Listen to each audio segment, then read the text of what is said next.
Hello, I'm Mr. Lopez and today we're gonna learn how to use tone working with block paint.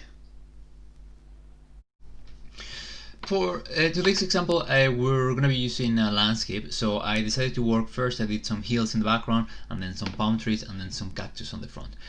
Once you've done a very simple drawing, you're gonna start using your paint. To do this, you're gonna use a bristle brush to make it soft. You're gonna add some water to it and you're gonna rub it in the paint until you see some bubbles coming out from it. That way you know it's ready.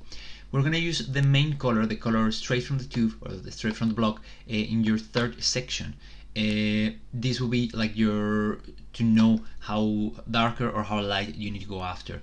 Please make sure that you're testing your colors in a piece of paper. And once you've covered your whole middle section, you're gonna start mixing colors. We're gonna start with the light colors. You're gonna add some white to the blue. You're gonna mix them on a color palette. Now, to mix them, please make sure that when you're dipping your brush into the water and you're using blue, don't put it straight into the white, because otherwise the white will turn totally blue and it will be harder to use. So every time you dip it into the white, you need to put it in water first.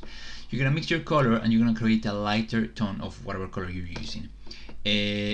After that, you're gonna add more white to it and you're gonna create an even lighter tone of your color.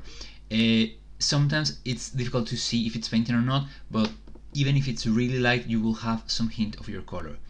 After those three colors, we're gonna add some black instead. So black paints a lot, so add just a tiny bit of black first to your color, and for the last section you're gonna add a tiny bit more black. With this, it's similar to the white. You might not be able to see the color, but when it dries you actually will be able to see some hint of your color.